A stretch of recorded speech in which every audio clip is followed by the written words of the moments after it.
Hey, welcome back to Yall-itics. Wheeler has his credit card out here at, I do at have the my bar. credit card out here because I've been tipped off about something that we'll get to in just a second. No, let's get to it now. No, we'll get to it in a second. You're You're buying right now. You've bought this my beer tab's that's open. sitting in front of me. We're at Bangers in Austin. This is on Rainy Street for you guys who know Austin. Is it not on Rainy Street? This is Rainy Street. This is Rainy Street. Okay, yeah. Yeah. You gave me that look. The Rainy Street. Oh, it's the Rainy Street. Just kidding. It is. So It's a great place. let's get straight to our guests. We have Bud Kennedy from the Fort Worth Star-Telegram with us, longtime friend of ours, another longtime friend of ours, and mine, Ashley Goudeau. She is the managing editor of political content and anchor at KVUE TV in Austin. Thanks for being here, guys. And both of y'all have been on the podcast with us multiple times, but it seems like we are always doing it by Zoom. This is a way better way to do this. Absolutely. Yeah, So right. I pulled out my credit card because, you're getting the beers here, Jason. You put that on your card. What are you having, Ashley? Yours looks the most intriguing here at the table. Because I asked for the most fun drink. When there is a menu with this many options, There's how many are there? There's 101. 101 beers. So So that's you just say- the Malbec? What did you pick No, there? this is Malbec. the Moon Tower Pomegranate Rosemary Oh, no, that's pretty Cider. heavy. cider. It's a cider. It's the pomegranate is pushing through, baby. It is. What do you? Let her have the cider This too. is the East Cider. You know, it's kind of a sunny day, starting to get hot in Austin. So a little cool East Cider is what's happening on Rainy Street. How about you, Whiteley? What do you have? Are you okay? What do you have? How many are you in here? You I couldn't pronounce my last name. I've but we got don't know two each other. glasses in front of me. I'm having number 19. It's the Live Oak Pilsner, and it's Live Oak is a brewery here in town, I believe. It it's is. over by the airport. Someone said. Sure. Maybe not. I don't know. There's a lot of breweries in Austin. Yeah, Right. So. we could be sitting in it right now. I might Testing not your know that. knowledge today, Ashley. What do you Pretty have, much- Wheeler? I'm having two of them here, and the reason I have two is because I never finish a beer. Like I'll drink the first third of it, and then it starts to get warm, and I want another one.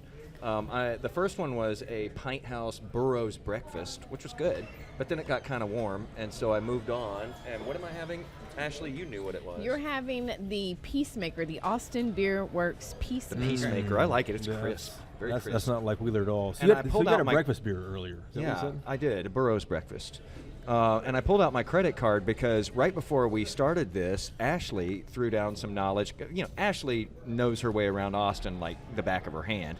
And you mentioned something that we've been here all week covering the legislature and all of the craziness that's been going on in Austin. We're going to get to that in a sec.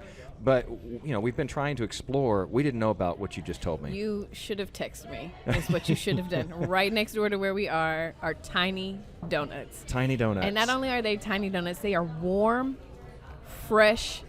freshly prepared tiny donuts. They Is come that in the a name of little the cup. place? Tiny donuts, yes. Is it a food truck or what? It's is it? little somebody. Yes, it is it's a food truck. It's rice pink. You cannot miss it. We're going. Now, there are back. no We've got to have tiny some of beignets those. or anything No else, just tiny donuts? beignets. It's just look. Don't get fancy, but get a donut. Love the little tiny donut. They're great. They're gonna come in a little cup. So then You all we get a need, cup of all, we, donuts. all we need is barbecue, and we've got the Right. Holy Trinity there. So Right. if anyone surrounding us here wants to go make a run, I'm buying if you're You can have flying. his credit card. I've got my credit card And you know what out. else we learned just before we started recording this too is Bud Kennedy was one of the original customers on day one at the Texas the Chili Parlor. Chili Parlor back in the days when I had the spicy chilies. So Wow. but that was back in the that was back when we were having the last impeachment in the Texas House. But That's way back. in You're right. 1976, right? that's right. Wow. It's been a minute. Yeah, And here we go again. Yeah, right. The Chili Parlor is still sticking with me a little bit after running by there for dinner. The other It night. sat there in your stomach That's a good nicely. sign. Hey, thanks for sharing. It's well, you're having the Malbec, so yeah. It's not a Malbec, not a but Malbec. I knew you were going to judge my drink. I knew you were going to have something. You did say that. Whiteley is say. very judgmental. Let's get into it while Wheeler's slamming his second pint over here. Sipping. Sipping, This always is, sipping. the end of the legislature, Bud. You mentioned this last week. The end of the legislature is always kind of hectic because the lawmakers always work best when they're on deadline, kind of like me and definitely like Wheeler. Oh, God. Yeah.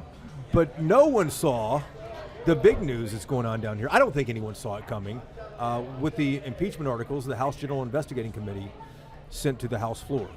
Well, I think that's one of the questions is, was this intentionally pushed to the end of the session? And, why did we wait until the last week to take this up? Why but would we it have been, always though? have all this craziness. Now, it's not as bad as because they have these set calendars that the House has to pass Senate bills by a certain day. You don't have the crazy last-minute rush anymore where they're turning the clock back and things like that. But this has thrown another whole wrench into the last week of the legislature. Now, impeachment doesn't have to end on Monday. Impeachment can continue as long as it takes. But, I think there's a good question of why this waited to the last minute. I think it's to put pressure on the Senate. I disagree. What do you think? I think you had to get it right. I think if you're coming after the Attorney General of the state of Texas, who is a diehard, friend of former President Donald Trump. Right. I think if you're coming after him in reliably red Texas, you've got to get it right. I thought it was interesting as I'm sitting here thinking back on things. It was a few weeks ago that the Speaker of the House indefinitely excused the absences. This was right after Brian Slayton. He indefinitely excused the absences of the committee. And I wish, my antennas went up, but I said, Right. What is that? I mean, they've been investigating since March. I think they have to get the articles right. If you're going to go after him, and you can't afford to mess it up. Just for context on that, the committee you're talking about is the House General Investigating Committee. Right. This was the 5-person committee that was investigating this. And the articles that no one knew about it at all, but when the Speaker Phelan said, hey, you guys go do your thing, no one knew what the thing was about until a couple days ago. Right, because we had already gotten through Slayton. You still had the complaint. Slayton is state rep. State Representative Brian Slayton, Dallas, who was kicked out, voted out of the House by the members for allegations against him for his inappropriate relationship with, a staffer who's under the age of 21, who he said to give liquor to, but But we had another kind of investigation pending, and that was State Rep. Yolanda Jones from Houston, who you had some staffers quit because they said so. We thought we had these two kind of investigations going on with the committee. Right. But lo and behold, here we are. We did know this was out there and that they might take some action on it. We didn't know that they had called so many witnesses and put in so much work and time. So so in this hearing the other day, they laid out this laundry list of potential charges. Mind-boggling. Was it to you, Bud? Stunning. Oh, incredible! Just every time you turn around, it's like and this, and a lot of it was. Things that have been reported over the years, but it was the developer, the affair, but this filled in the details. There was so much detail, and then there was so much. That went on longer. Then they came back and did that again. I didn't know that. It was like there was all the things that we have known that have been covered in campaigns, but more so with added detail. And it was just the volume of content was really remarkable. By the way, the four of us, I think, can agree that hearing was fascinating. Like you didn't want to look away from it, and it went for hours. So if you're listening to this podcast, by the way, go one back. We just recorded a special episode, the one right before this one. Go one forward, actually, Wheeler. It's one back. It's one forward. That's already released. It's not yet. Okay, it's not released. We're doing this ahead of time. It sounds like dancing forward. at the Broken Spoke. Stick around. Pretty much. Stick Wheeler's around. second pint here is really affecting his I just got the is it order really wrong. a pint? Why are you I calling don't know. this What a is pint? this? This 8 is ounces? barely a glass. 8 Yes. ounces? See, he's trying to make it You're sound trying like to a bust up jug. the It's not quite 8. I think it's like 12. We're going to say a good 12 ounces. A 12 ounce? And I only had probably 4 ounces in the first the one. voice Okay, of now Austin. that's a lot. Okay. Don't lie to the people. Let me ask you this. So this Anyway, we're doing a podcast- whole podcast where we lay out the entire hearing where you can listen to it yourself, and it's staggering when you listen to this stuff. And it produced 20 articles of impeachment, which are like charges, counts that will now be listened to by the House. If the House can get a 2/3 majority, Simple majority. Simple majority. Simple It's majority. a simple So resolution. they need 11, right? That's 11 Republicans with 8. 76 total. The House, the Senate would need. The Senate Senate needs 21. 2/3. Senate Right. needs 21. Yeah. So let me ask you guys this. Everything I'm hearing, and you guys probably too, I understand they have plenty of votes in the House to make this happen. The question is, if the House impeaches Ken Paxton, the Senate would try the case. Paxton would present his evidence, his defense, and the House investigators would put on their case as well. Will the very conservative Texas Senate convict him? Ashley, what are you hearing? What do you think? All I can think about is how incredibly uncomfortable that is going to be for Senator Angela Paxton, His who wife. we should point out in that hearing also, they made her party to some of this. We're talking about the Paxtons claiming 2 homestead exemptions. right? We're talking about some of the things she was requesting in the sort of agreements with Nate Paul about renovations of housing and things that you see what I'm saying? Right. And So she's Ken Paxton's wife. She's Ken Paxton's wife. So And obviously the allegations of affairs on Well, his part. Yeah. I think that's above her now, right? That has happened. Right. That's not new. I think it would be hurtful, but we're also Still talking awkward to hear that aired out. absolutely Yeah. again and again, kind of flaunted in front of you. But I don't know. I think the Senate. I can't say. I don't know. I really don't know. But the full court press is on this, though, and not just here in Texas, but nationally. He's got Paxton has some people coming to his defense. Well, you know, they brought out all the Twitter sphere and all the attack dogs that are the whole conservative movement Stephen attackers. Miller. I call them the flying monkeys. They've set in the flying monkeys to attack Dade Phelan over this. But the important thing to remember is that the Senate can do whatever it wants. The Senate can convict on one account or on 20 accounts, but then the Senate also gets to choose the punishment. The Senate can choose to remove, not to remove, to reprimand, to make him stand on his head for 60 seconds. The Senate has total control and can levy whatever punishment it chooses. It can convict without removing him. So it's open to the senators to decide what they want. I didn't realize that the Senate can decide the punishment. I thought that might have been laid out in statute or laid out in the Constitution. And just a quick side note, we didn't mention this in the beginning, but we also interviewed Lieutenant Governor Dan Patrick. We're putting his entire interview in which we ask him about whether there are enough votes in the Senate to convict. That's going to be at the end of this conversation with Bud and Ashley. so you asked us a question and you know the answer? Yeah, you got to listen to the podcast, Ashley. What? Jason does this a lot. Jason, this is not fair. So, my thing is that Paxton has come out through the chief litigator in his office, basically saying, these are misleading charges. They can all be explained. Hopefully we'll all get to hear those explanations soon. But then, there's a real concerted effort being made now by Paxton to say this amounts to, this is sort of a, if you will, a political witch hunt, even though it's Republicans who are in the majority pushing this through. And he's saying that they're trying to get rid of him because he's pushing conservative principles and they are too liberal, and that they are trying to disenfranchise Texas voters, that voters have known about all of these issues that are being alleged before the last couple of elections, and that they kept electing him. I would bring up, though, the Texas Politics Project, which last year before the primary asked people, what do you know about the problems Ken Paxton is facing? 82% of them either said they had some, not very much, or nothing at all on this.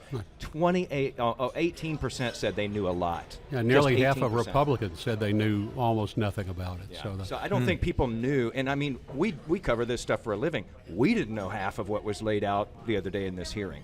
Well, I think that when you look at that and you look at the reaction, I mean, we're looking at impeachments now through this political prism of first the Clinton impeachment many years ago, and lately the Trump impeachment, where everything is politicized. Impeachments, And it's my side against your side, and it's not looked at as upholding the law anymore.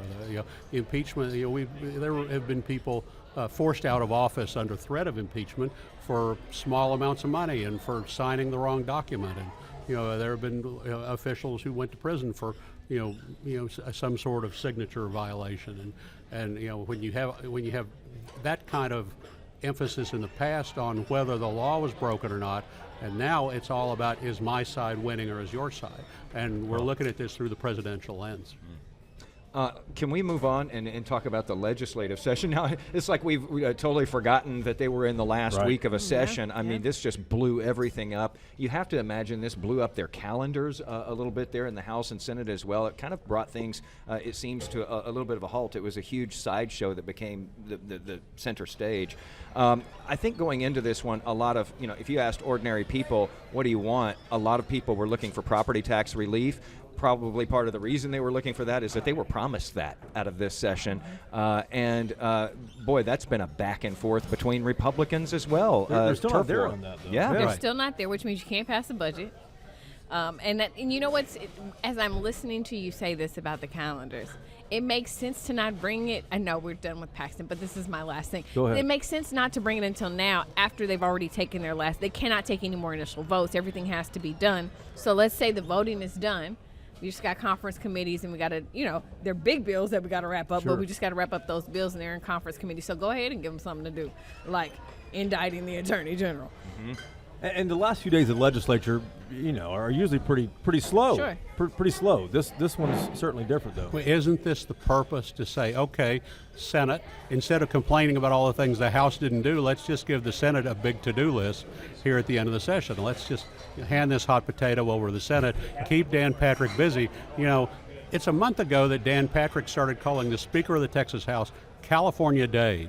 I mean, all this volatile, mean-spirited behavior started with Dan Patrick calling Dade Phelan names, and now they've made him a target. So I think some of this is the House turning it back on the Senate. And again, this is Republican on Republican here, and we had these dueling plans with regard to property tax relief. The House wanting to, cap what your appraisal can go up by maximum each year. The Senate saying, no, we want to make that homestead exemption a lot bigger. And then the House one-upped them and said, okay, yeah, let's make the homestead exemption bigger. Let's take it all the way to $100,000 and put in a cap on how much your appraisal can go up each year. And now the Senate is left kind of holding the bag on this.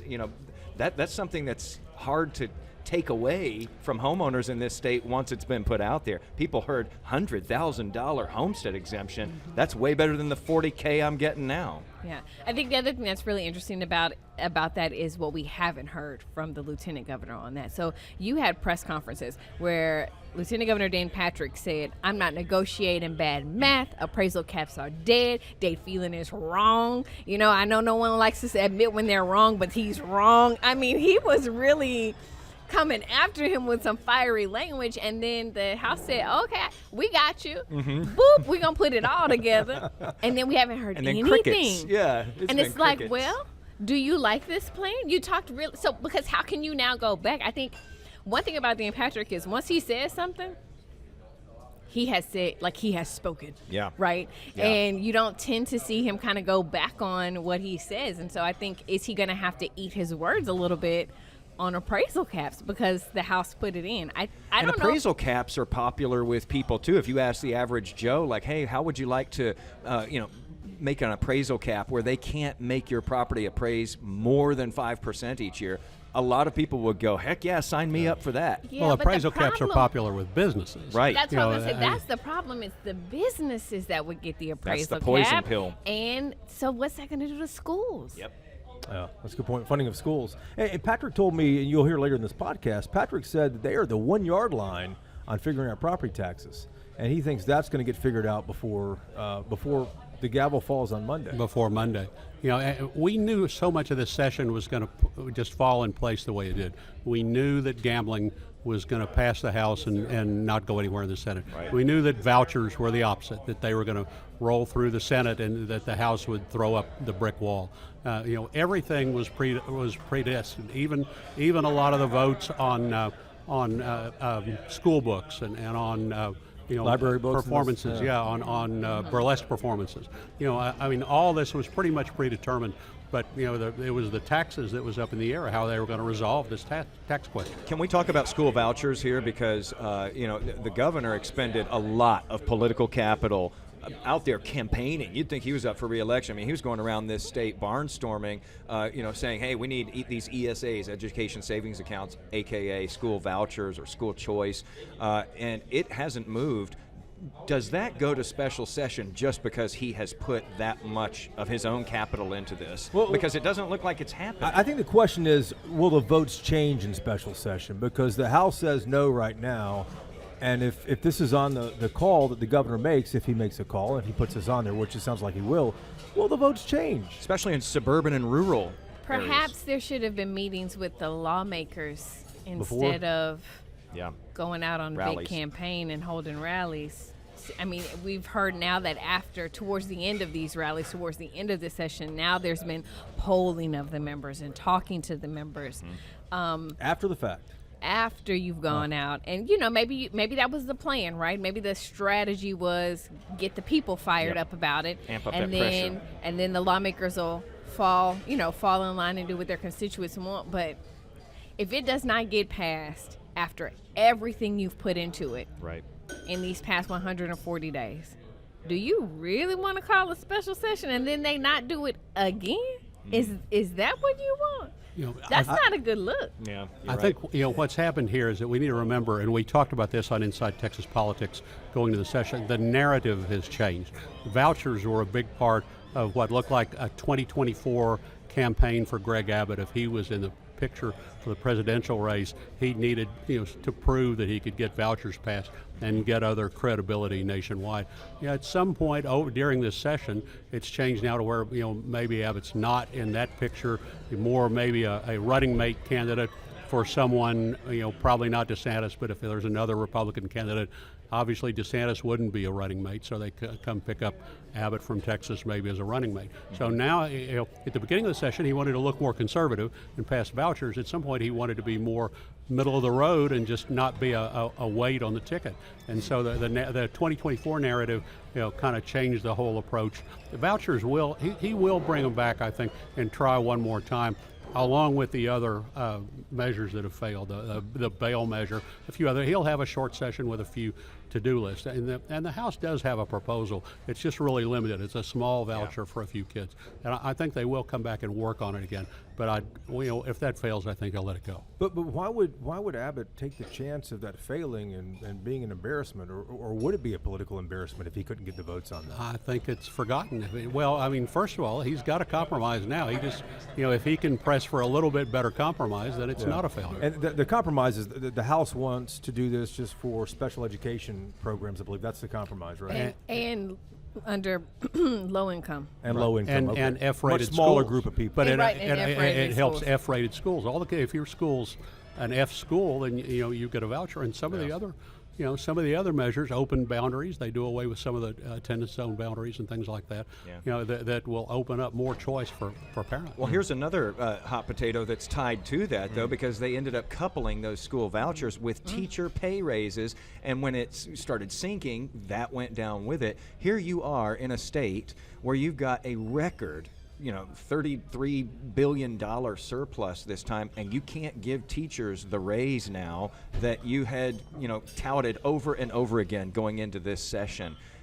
That's a tough one, too. Yeah, because the other thing is, look at the number of Republicans who sided with Democrats when they were voting on the budget to say no vouchers. I mean, that was an amendment that the House added to its version of the budget. So how do you justify that? How do you work that out and say, okay, but how about this, guys? I mean, So unless this shows up, unless teacher pay raises shows up on a special session call, here we are in the middle of inflation too. Teachers will have to wait 2 more years. That's the thing. If HB 100 dies, you Wait, have and to. HB 100 is a school 100, funding teacher bill. raises, It's a House right. Bill 100. It's all yeah. tied in there And- together. Sorry, and the it's numbers. it's near the end as And we I speak think here. exactly, if that dies, that's why you have to call a special session. And you cannot let teachers not get a raise. And one of the reasons it might die is now it's back in the House hands, and the Senate said, okay, well, let's put in ESAs, what Jason was just talking about, education savings accounts. Knowing that school they don't want vouchers. them over in the House. Right. And so it puts the pressure on the House to either pass this or Or be the not ones pass who it didn't and give the Right. raise Kill to the pay teachers, raise, yeah. is the way it would be. Right, and just on Thursday, keeping in mind the session ends Monday, on Thursday they appointed the conference committee. So is the weekend enough time to get it done and make everybody happy? And things have to be done by we Saturday, need the right? Senate, the Senate we need the Senate conferees, and the House is still Right. set against it. The House hasn't budged a bit. Yeah, one other thing that didn't, a biggie that didn't get through was, you remember, after Uvalde, we had those Uvalde parents showing up to this legislature daily, okay? You remember after Uvalde, we were told, it's not guns, it's people, it's so-and-so, we're going to, here's a thought, let's put an armed officer at every campus. Well, that's not happening either. You got a record surplus, and you're not committing the funds to do it. that was gutted out of the bill. Well, the Senate took the money out, right? The House put the money Yeah. in. The Senate took the money out and said we can't afford it. We don't have enough law officers even to staff our the law departments we have, and so. Yeah, that's a question I asked Patrick in the interview you're about to hear too, and he said essentially you don't need one officer per campus, you need more than one. What if that one has to go on sick leave or his or her spouse is out, then that place goes uncovered. So he said you need 3 per campus, and we just don't have the money for 3 per campus across the state for 8,000 campuses across the state. So, which the Senate just said we can't afford it. Texas can't Sure. afford it. The main point is there are not enough law officers out there to do that. So. And then Roland Gutierrez says, his response to us, the state senator from San Antonio who represents Uvalde, he said, well, here my colleagues are, Gutierrez said, really worried about giving us a couple $100 off our taxes instead of funding school security to keep our kids safe. There are still local options. And Fort Worth has the half-cent crime tax that funds school security and police on campus. There are still local crime district taxes. How much could that pay for, though, Bud? Like in Fort Worth, how much could that pay for? It pays for an officer at every high school or middle school. At the time, the problems elementary schools weren't anticipated. And there are obviously more elementary schools in every district. That's paid for out of sales tax money that's raised through the crime tax. Any entity can establish a crime district tax and raise money for local school officers. Let's go to the grid now. It's always a favorite. This was a huge issue, obviously, in the last legislative session after we had the near total collapse of the electric grid in Texas back in February of 2021. A lot of people said, boy, enough did not get done in that last session. We should get it done in this session. There was some stuff done with regard to the grid, but it sounds like there were some favorites picked in Texas Energy is what happened. I mean, the bills going into this session on the grid were interesting. Yeah. I mean, so Texas should build a backup. We should build our own backup power supply. It's just they were interesting, expensive deals. And there's a lot of oil and gas money in Texas, and I just don't know how you keep everybody happy. Mm-hmm. Republicans campaign on 3 issues: God, guns, and oil and gas. Mm-hmm. That's who came away the big winner. Wind, solar, we can't put any money into that. It didn't produce for us. We've got to put more money into natural gas. The natural gas comes out the overwhelming big winner, more money than ever. Set aside special low interest loans. The natural gas industry comes out as the huge winner. So far this session, we're not quite to the finish line. And even some experts will say that this is not going to create a lot of new natural gas electricity generation in Texas. What they've done is not wanted by the industry necessarily. At wind and solar was really worried going into this session. They have to, not be thrilled with what they've gotten, but they have to also be happy about some of the bills that didn't make it through, including, maybe one of the most onerous ones for wind and solar, which was you got to notify everybody within 25 miles if you plan to do a wind and solar project, and if any of them say we oppose that, then you might get derailed. Now they're adding more gas plants that can freeze. I won't be cynical. I'm not here to be. You already did it. But they're also adding That's the batteries and thing. stuff like that too, which are needed for clean energy. Sure, but at the end of the day, all Texans want to know is, I don't want my power to go. Right. End of the day. Keep the lights on. Right. And so once we hit a record summer, and then we have hurricane season, and we go through all the things that y'all know we're going to go through, we'll see what the voters And the say. primary issue, I'm going to take the side of the natural gas folks here and say their point was, okay, look, it's not profitable for us to build excess capacity. If you want us to build extra plants, you're going to have to help pay for it. And so that's the industry's argument. And the extra plants are obviously important because they can be turned on like that, whereas if the wind's not blowing or if it's a cloudy day, then renewables might not be working. Yeah, you need something you can flip the switch on. Yeah, I have 2 last questions here for you. We'll kind of make this a bullet round. What surprised you most in this session? Bud, we'll start with you. I think the bitterness, the tone was miserable from the get-go. I don't think I ever remember a session where there was just so much acrimony between the factions of the Republican Party.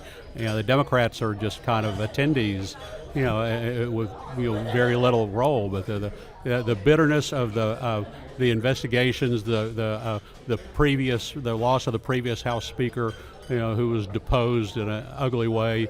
That acrimony continues.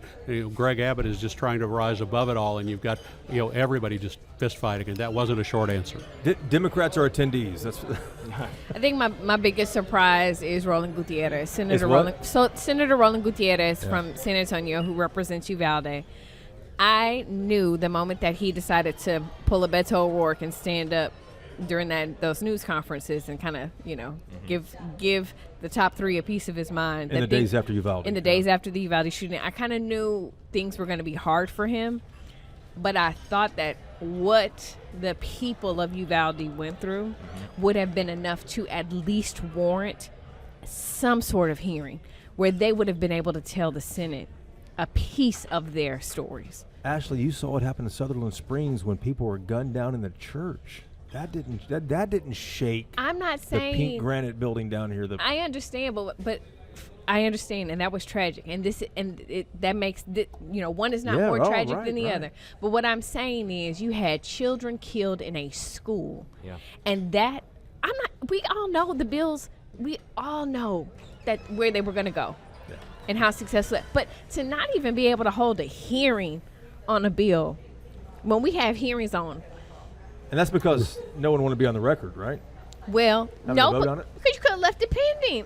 The Senate could have just left it. There are options for it. Again, you didn't have to do anything. You could have protected your members and still at least given the people a chance. And the shock about that is not just that they didn't hear the children's stories and hear the Uvalde people out. The shock is that nothing's happened to the DPS to hold the DPS accountable, and nothing's happened, with all the flaws and failings, and it's a year later. We had 3 people terminated. Yeah, 2.5. Yeah, it's incredible. So the last thing I have, how would you rate this session? I started with you last time, Bud. I'll start with you, Ashley. You guys have covered a couple of these. Can you tell me what the rating system is? I need more detail. 1 through 5. Give me 1 through 5. 1 through 5 of how well they did? Yeah. Oh, it's better, honey. I give it a 2.5. That's in the middle. That's higher than I thought you did. Is that? That's much higher than I thought. I'm a fair and just kind of gal. I thought it might be a 0.25. No, I mean, I'm going to give them, they got a few things. Well, I'll write a 2. Okay. They got a few things done. Did that? But as I'm sitting here, I'm asking myself, did they get a few things? They're not done with everything yet. The Crown Act passed. Yes, the governor hasn't signed it yet. Doesn't get signed, though. He hasn't signed it. Wait, he just don't have to veto it. You don't got to sign it. You don't have to like it. Just don't veto it. And he has, so many days to sign it or it goes into law, right? Correct. Yeah. And so that's fine. So that's my big win for the session, and I'm going to receive that win. And so I'm going to give them a 2. They got some good things. And the Crown Act, for people who haven't followed it, is by State Representative Retta Bowers, and she's out of Dallas County. She's trying to get this passed for, I think, 2 or 3 sessions now, 2 sessions now.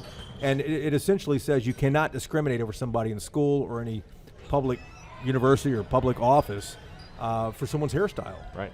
And I think what was interesting about this is that, and we've covered this on our programs before, it didn't pass last time. It didn't get out of committee last time. Or it got out of committee, didn't get to floor. It passed the House, the Senate.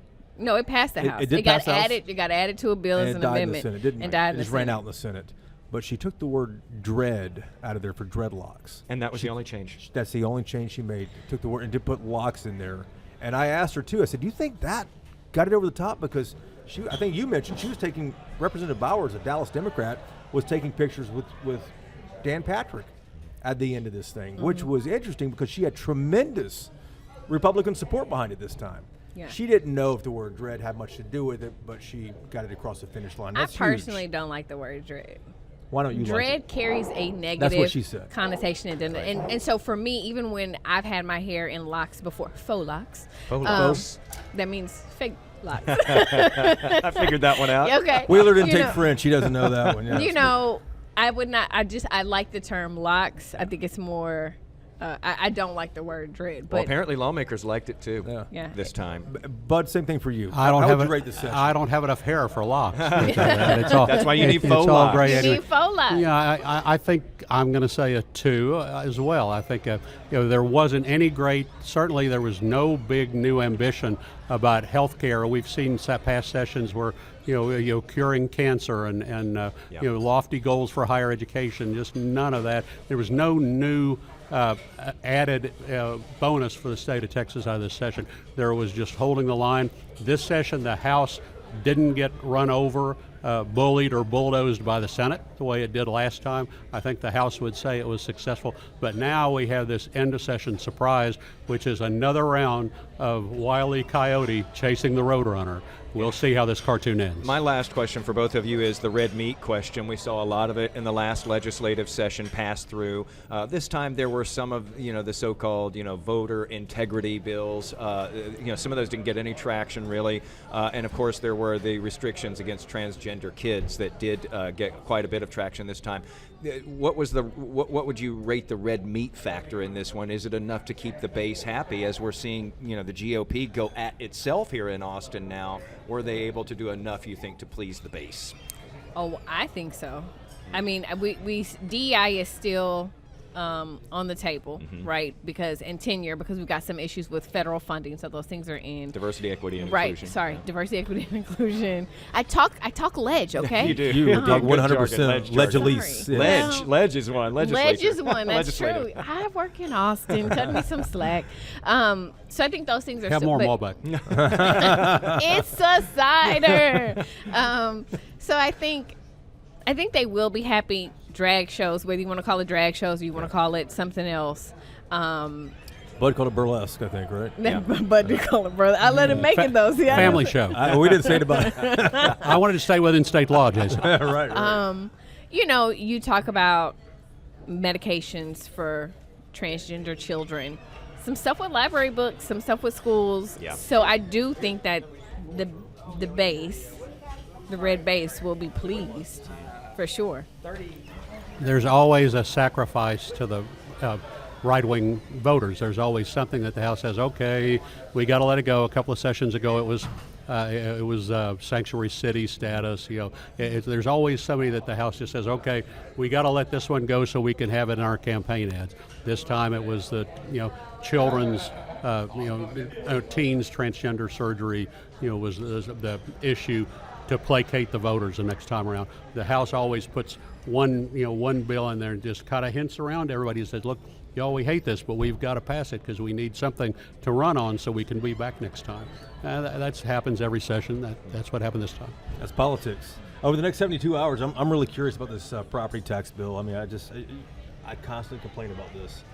They're unsustainable in the state. We've got to do something. Now, whether this is the answer or not, I don't know, but we all got our appraisals recently, and they're no fun to look at. Feeling it, yeah. And they, said that they would dedicate half of that record surplus to this issue, and so far, hadn't happened yet. At least not as of this recording. Not at the recording here. I think we need to wrap it up and send it to your interview of the Lieutenant Governor here, so folks can listen to that while I go get some of these donuts. You're still thinking about Ashley, donuts. Bud, thinking about those thank y'all donuts. so much for joining us down here, and cheers to you guys. Really Thanks, appreciate it. Jason. Thanks, having me. Jason. Cheers on getting through most of the session. You haven't finished your Malbec there. Everybody's going to listen to that committee Cider, replay. Stop judging me. All right, Jeez. here's Lieutenant Governor Dan Patrick. Governor, good to see you again. Glad to have you in the Capitol. We appreciate you having us down here. Hours left in the regular session. What issues go to a special session right now? Well, we still have a little bit of time as we do this interview, a little bit of time left to decide on the final legislation dealing with the grid, which is my number one priority. Everything is important, but if there's not power, that trumps everything. So that's very important. We're very close, I think, but still have to resolve that. School choice is now attached to the school funding bill, teacher pay and funding our schools, so it's all one big bill. So that will be decided. And then we have property tax, which I think we're very close. Look, Jason, here's the deal. We have put $17.5 billion in the budget sitting there for property tax reform. Without exaggeration, the biggest property tax cut in the history of the world. Okay, not just America, not just Texas, of the world, $17.5 billion. And the House has agreed on homestead exemptions. So we're talking now about 110,000 homestead exemption for a senior and under 65, 100,000. So if you live in a $350,000 house, you're only paying property taxes on a $250,000 house. I said during my campaign last year, before I leave, and I'm not leaving anytime soon, I'm running again, but before I leave, I want that homestead exemption to be $100,000, and compression, which helps reduce school taxes for everyone. but we're still hung up over a few little things, and hopefully that all resolves itself, so we'll get that done. But those are the three big things. Well, why are those issues coming down to the final hours? You guys had 140 days here. They always come down to the final hours because these are big things, and a lot of people have a lot of input on the big things. And there's a little bit of disagreement, but you eventually work it out. And if we don't work it out, we'll come back into a special session and work it out. And the differences are small, but they're significant. So they may be small, but they're significant and would change the future of property taxes for decades to come. So that's why we're going to stand very firm where we are. We've put more money into, we put $2.6 billion more into compression, which they wanted. They've come on the homestead, which we wanted, exemption. So by the time this airs, we'll all know. I was going to ask you, is that going to get tied off? I hope we don't have a special session on that. Hey, yeah, how close are you to agreement on property taxes? I think we're very close. Let me say this. Whether it's in the regular session or in a special session, people are going to get the biggest property tax cut in the history of Texas, on top of what we've already done. Because, you know, people have been confused, Jason, and we've done a lot of interviews on this. People still look at their appraisals, and I remind them, don't look at the appraisal, look at your tax bill. And last year, much of the media said what we did in 2019 is working, because the appraisal cap the appraisal is no longer attached, for the most part, to your bill, because we limited local government spending to 3.5% increase in their budget. So no matter what your appraisal goes up, they have to lower their tax rate to get it down to about 3.5%.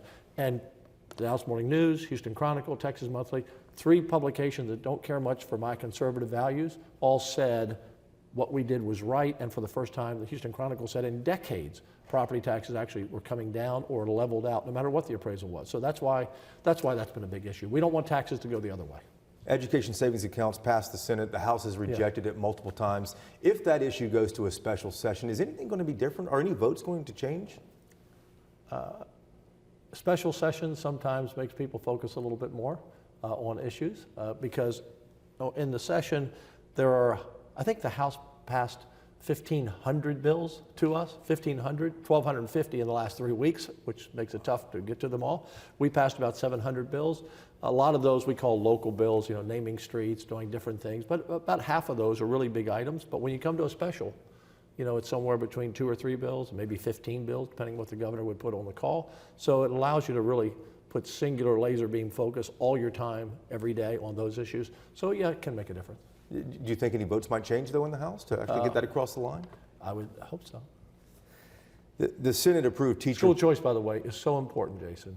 Parents have a right to pick the best education opportunity for their child.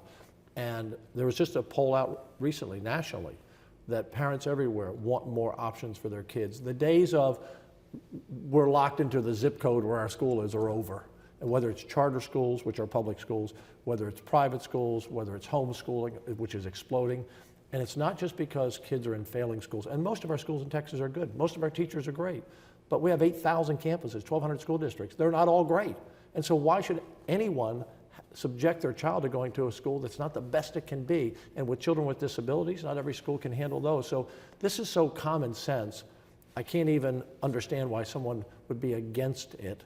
The system doesn't like it, the superintendents and the school system and the unions, but it's about the kids. It's not about them. And so, and everywhere else where there's school choice, by the way, Jason, it's only 3-4% of the public that exercise it, because most schools are good, most parents like their schools, most kids want to stay with their friends. But where there are those, and in Texas, you know, we have 5.5 million kids in public schools, so if it's 3 or 5%, it's 100,000, 150,000 kids. When I hear these stories, well, we want to end public education, that's ridiculous. We're always going to have 90% plus of all kids in public schools. So we need school choice. Let's talk about school funding for a moment here. The Senate approved teacher pay as part of that school funding bill, but also added education savings accounts, as you mentioned back in. That the House obviously does not support that. What happens to teacher pay if the House does not pass that? So now we call it an omnibus bill. Everything is in one bill. So teacher pay, school funding allotment, a number of things along with school choice are in one bill. So if one part of it goes down, it all goes down, and we'd come back and do it all over again. Do you think that will pass? I don't know. I'm very hopeful and optimistic, and again, we'll know very shortly. Let's talk school security as well, too. The Senate removed a And by the way, again, I want to be very clear. Yeah. We'll be back on teacher pay and school funding and school choice again if it doesn't. So I don't want to think, oh, it's gone. No, we'll be back. back in a special session. It's up to the governor to call it, but I think he will. You feel confident? I do. School security here, too. Let's talk school security here, Governor. The Senate removed a provision in the House bill that would put armed guards in all 8,000 public school campuses across the state. 1 year after Uvalde, parents are obviously wondering, is my child any safer at school, especially since the legislature has been in session for the last 5 or 6 months here. What do you tell parents across the state? Like any other crime in our community today, we can do all we can do, and we should do. Example, on regular crime, so that we're not defunding police, that we're backing up our police. We want good judges who keep murderers and rapists in jail. In schools, we want to make them the most secure that we can. There's evil in the world, and no matter what bill we passed, no matter what we did, there's always going to be someone who's going to be evil and want to commit a crime. In Allen, how do you protect that mall?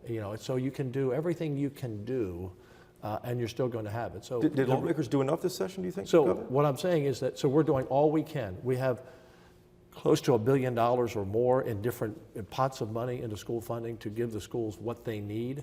But you could have the most secure system if someone leaves open the back door of a school building, and there's someone who wants to commit evil, they'll find that open door. So you have to lock it down, be tight. Our schools have to do everything they can to protect the schools. We have to do everything to fund them to do it. But there are 8,000 campuses. That's 8,000 principals. There's 1,200 school districts, 5.5 million kids, 365,000 teachers. So we have to do everything we can, and we have to be aware that evil lurks everywhere. And we believe we know we've done more than ever before. But we put $100 million after Santa Fe, and I'm very familiar with that near my home, that school that happened. And even the $100 million we put in, when Uvalde happened, we looked back at that, schools hadn't taken out all the money, there was still money left over.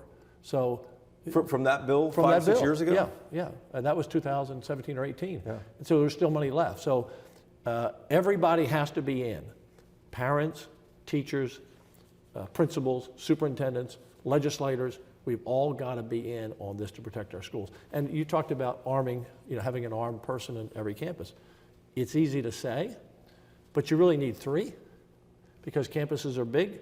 Someone's going to call in sick one day. Someone has to take their wife to the doctor, their husband to the doctor, their kid to the doctor. They go on their lunch break. There's a meeting. In other words, because what would happen? Oh, we had an officer on campus every day, like Uvalde. They had officers, but he wasn't on that campus at that moment. He was a roaming officer. So you're really talking about 2 or 3 times, 8,000 campuses. That's 24,000 trained people to protect the kids. We only have about 90,000 police officers in the entire state of Texas. That's sheriffs, that's police officers, that's constables, that's school police, that's game wardens, that's DPS troopers, about 90,000.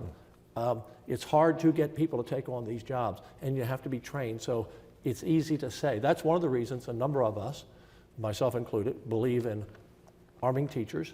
About a fourth of our school districts arm teachers, but a lot of school districts and parents don't want that. Right. That's the easiest fix to get someone and train them under the Marshals program.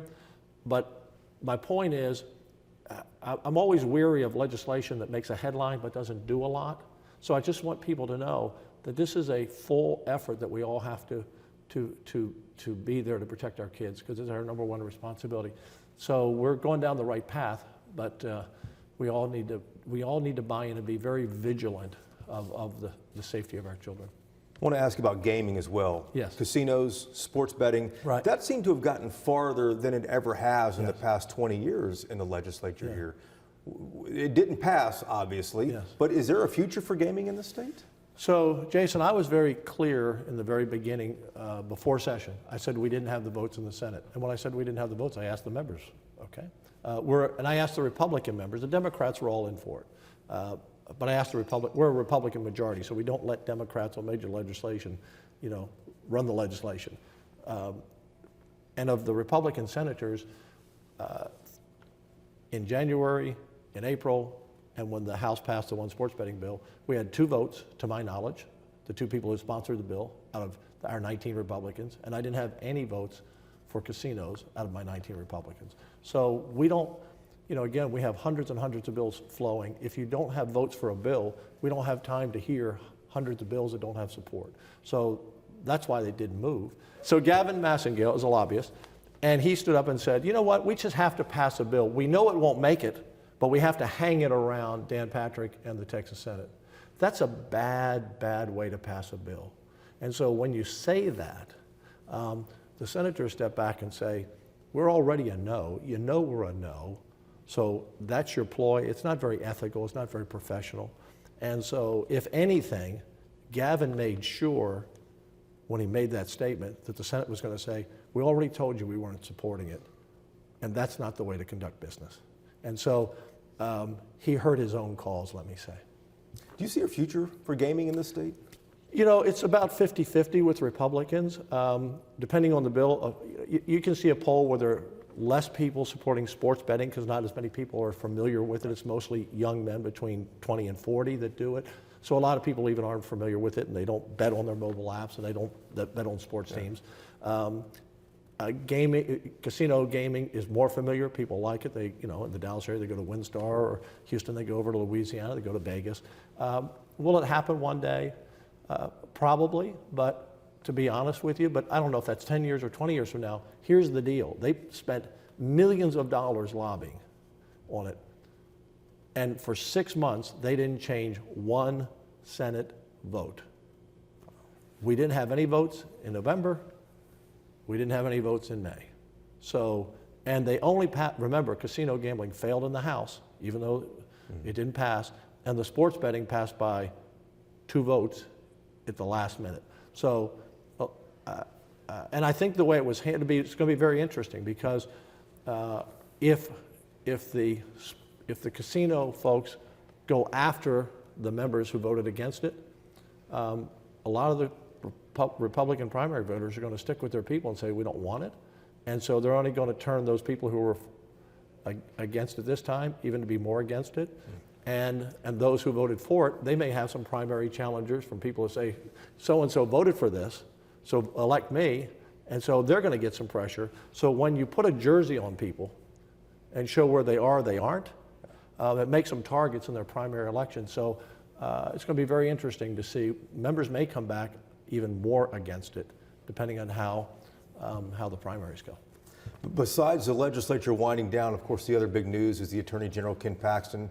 The House is talking about potential options over there. If impeachment happens, yes, an impeachment vote there would end up in the Senate for a trial. That's something we haven't seen in more than a century in this state for a statewide official. What's the process? So the process is much like the U.S. government. When there was an impeachment, it came to the Senate, the U.S. Senate. So here, if that happens, it comes to the Texas Senate, and there will be a trial conducted. I'm not at liberty to say anything really beyond that because I will be presiding over that case, and the senators, all 31 senators, will have a vote, and we'll set the rules for that trial as we go forward, and we'll see how that develops. But I really can't make any other comments on it. Do you think there are votes to convict based on what we heard from the House? I can't say a word about it. Look, would you go to a judge and say, Judge, can you tell me how the case is going to turn out? So I'm not at liberty to say. And by the way, I don't cast a vote. The 31 members cast a vote. I preside over it. But we will all be responsible as any juror would be if that turns out to be. And I think the members will do their duty. I want to ask about clean energy as well. The clean energy producers are saying that the Senate has unfairly targeted them, adding increased transmission costs for clean energy projects, new regulatory system for clean energy with SB 624, and all of it, they say, is going to hobble that industry. Yeah. I hear from folks who are in the energy industry, separate from clean energy, they say, well, we need everything to keep the grid going here, to keep the power on. Yeah. Cry me a river if you have a windmill or a solar farm. The federal government pretty much pays you to do it. they're very important to be a part of the answer because they help keep our costs low and our air clean. I support it. But you have to have enough dispatchable, dependable resource, natural gas, coal and nuclear, but most of it's natural gas, so that when you hit the light switch, they come on. And let me tell you what, all over the world right now, Europe is finding this out, all over the country, they're finding it out. You can't depend on your lights coming on if the wind's blowing or if the sun's out. And so in 2000, Jason, about 2% of our grid was renewable, wind and solar, mostly wind. Today it's around 35%, and in another 5 or 6 years it'll be close to 60%. So if you're depending, let's see, Peter Lake, the PUC chairman, was quoted in Bloomberg recently, we're going to need the breath of God to get through the summer. So we've become like other states of having more renewables. Now you say, well, why haven't people been building gas plants? If your viewers out there were investors in a natural gas plant and you had to pay for 100% of the plant, and the other people don't really pay for 100%, and they have all the advantages, for example, if you have a natural gas plant, Jason, and we have bad weather, you have a contract with the grid, you're supposed to deliver so many megawatts, you have to go out and provide that, even if it could potentially bankrupt you. On the other side, the renewables, they make a commitment of having, like I said, today it's 35% on most of our market, it'll be over 50% soon. If the wind doesn't blow, there's like, sorry, wind didn't blow today. They don't have to buy on the market? No, they don't have to buy in the market. And they don't have any firming. We call firming a backup. So we're now requiring all renewables moving forward to either have battery backup or be connected to a natural gas plant. So we are 5th in the world in renewables, 5th in the world, bigger than California. And we are a natural gas state, it's clean, it's cheap, but in the last 10 years, we've hardly built any natural gas because of what I explained to you. So the renewable people, it's the climate change, Green New Deal crowd. They would like for all America and all the world to be on nothing but wind and solar. And it would crash everyone's economy, the world economy, and make it very dangerous. So we have put in incentives this session to incentivize people by building natural gas plants because it's hard to build with coal or solar, nuclear these days. Although I think nuclear is going to be an answer in the future, more and more small nuclear reactors. They're several years away yet. But we have to build more natural gas. We have to have it, and it has to be now. It takes 3.5 years to get a plant up and running if we start now. So we have very strong legislation. It's not anti-renewable. It's simply saying, Jason, we have enough. We have enough. And we now have to build the other. That's where we are. How concerned are you that this might be a rough summer? We heard what the PUC commissioner said about whether the lights stay on this summer. Sure. I'm very concerned about it. And people would say, well, why haven't we been doing something about this over the last 20 years? The way the grid was originally set up, it worked great for 20 years until Uri. But we all were somewhat aware of issues going back several years, but it was working fine. And again, 20 years ago, it was only 2% renewables. We had plenty of natural gas. So over time, there's been this push.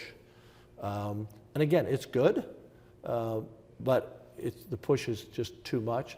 And the other issue, Jason, because of the lack of competitive balance between the two, nearly 50% of our power plants, natural gas plants, are 40 years older or more. And the life of a plant is like 65 years. So they're not, we've had some new come online, but a lot of these plants are going to be retiring in 20 or 25 years. So it's caught up with this big zeal of electric vehicles, by the way, which would really tax the grid if everybody had an electric car. Electric vehicles and all windmills and all solar. It's one of the biggest scams on people around the world, and they're learning it quickly in these other countries. And in America, and I say a scam, it's all good at a certain level. We should have about 25, 35% should be renewable as a mix, but they want it to be all renewable. And so that's been the issue. And the other side has a big lobby and a big message. I mean, it's all you hear about every day: more renewables, Green New Deal. And the media has told this great lie. It's like electric vehicles, Jason. When people look at an electric vehicle and they find out the battery alone is $25,000 to $30,000 for the battery to replace your battery, what? When it takes you 20 minutes at the gas station when most people want to be in and out, can you imagine the lines of everybody, oh, I got to hook in here and plug up for 20 minutes, give me a break here. And it takes you 6 to 8 hours to charge your car overnight at home. And by the way, back on those batteries, what's the value of your used car going to be, or your pickup truck when you sell it? Someone says, well, yeah, but I got to put a $25,000 new battery in it. So this whole deal by the left wants to destroy our whole economy because they actually believe it works. And it works pretty well in measure. It does not work pretty well to be our dominant power source. And that's why they're crying a little bit here around Texas, because the Texas Senate and the House together have pushed back and said, we have to incentivize natural gas plants. We have to have it. So the summer could be a little rough. Governor, thank you for the time. Hey, always a pleasure.